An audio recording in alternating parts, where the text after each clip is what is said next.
Hello everyone, কেমন আছো সবাই? আশা করি ভালো আছো, সুস্থ আছো। তো আমার নতুন একটি ব্লগে তোমাদের সবাইকে জানাই স্বাগত। তো দেখতে পাচ্ছ আমি রেডি হয়ে গেছি। কারণ আমাদের এখানে কীর্তন। আর কয়েকদিন থেকে আমি ব্লগ দিচ্ছি না, কারণ আমার অলসতার কারণে, কারণ এডিট করতে পারছি না, সেই কারণে ভিডিও দেওয়া হয় না।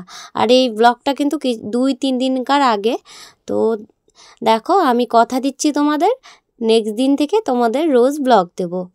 তো সবাই আমরা রেডি হয়ে গেছি। এখন আমরা আমাদের বাড়ির পাশে হরিবাসর হবে, তো সবাই নদীতে জল ভরতে যাব। এখানে আমার কাকিমারা আছে, আর দিদি ব্লগ বানাচ্ছে, আর ভাস্তি ওকে ডাকছে, শুনতে পায় না। আর ওই যে দেখতে পাচ্ছ প্যান্ডেলটা, ওখানে হবে হরিবাসর, সেটা তোমাদের পরেই দেখাবো। এখন আমরা যাব জল ভরতে, আর আমি রেডি হয়ে গেছি। আর একটা ভাস্তি আসলো চাদর রাখার জন্য। তো চলো বন্ধুরা, ব্লগটা দেখতে থাকো, আশা করি তোমাদের ভালো লাগবে। আর এই মন্দিরটা কিন্তু নতুন আমাদের এখানে হয়েছে, রাধা গোবিন্দ মন্দির সরকার থেকেই করে দিয়েছে। আর আমরা এখন যাচ্ছি আমাদের করদ ব্রিজে। আর পাশে আমার ভাগ্নি আছে, মাও আছে, আর আমি কিন্তু সামনে চলে গেছিলাম। আমি সবার সামনেই গেছি, তোমরা একটু পরে আমাকে দেখতে পাবে। আমি গাড়ি নিয়ে গেছিলাম, সবাই নাচতে নাচতে গেছিলো, কারণ আমি হাঁটতে পারি না জানোই তোমরা, সেই কারণে আমি আমার গাড়ি নিয়েই গেছি। তোমরা একটু পরেই আমাকে দেখতে পাবে আমার গাড়িটা।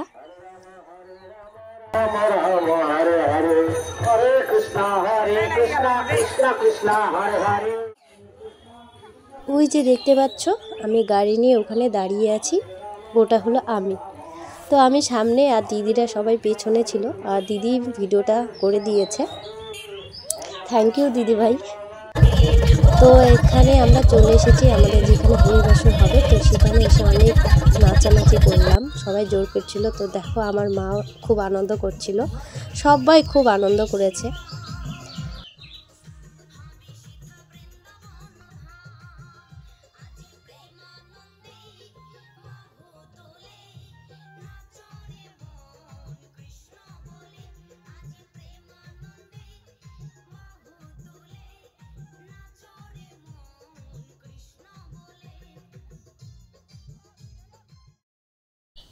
তারপর বাড়িতে চলে এসেছি, তার পরের দিনের ভিডিও এটা।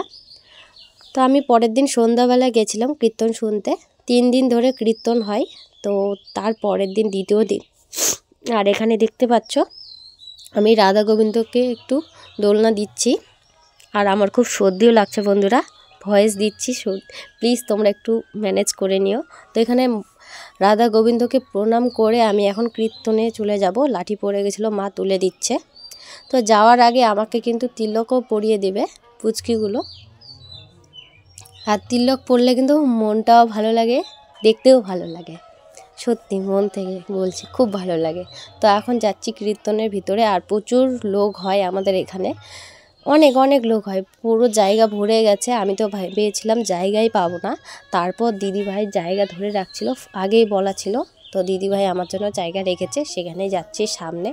আর দেখতে পাচ্ছ কত মানুষ, প্রচুর লোক হয় বন্ধুরা, প্রচুর লোক হয় আমাদের এখানে। আর প্রসাদও দেওয়া হয় 3-4 দিন ধরেই।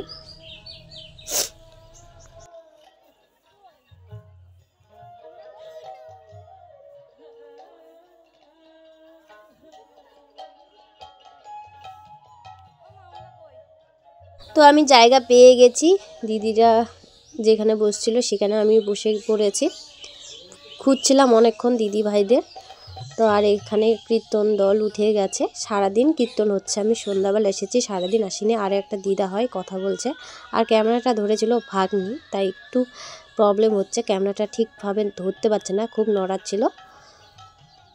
তো দেখো প্রচুর লোক।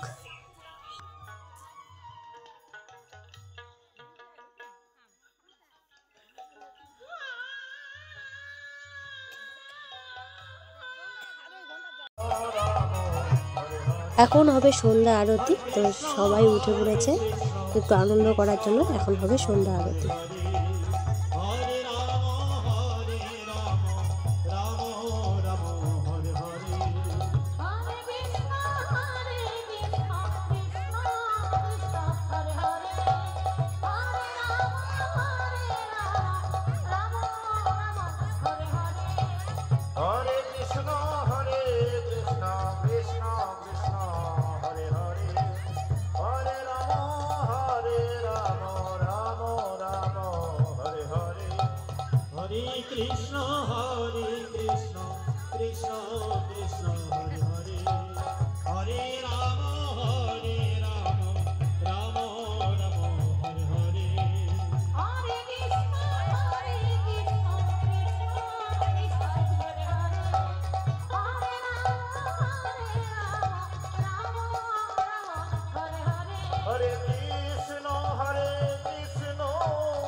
তো কীর্তন শুনতে আমরা সবাই এসেছি, দেখতে পাচ্ছ ভাস্তিও চলে এসেছে।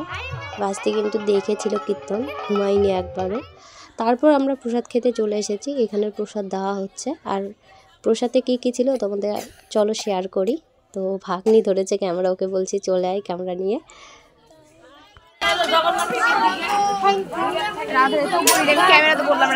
আমার দিকে ক্যামেরাটা একটু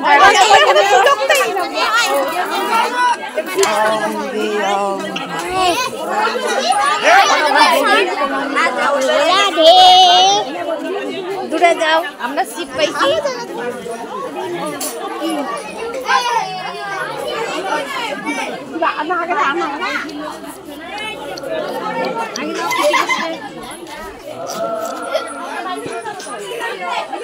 ওদিক যাও।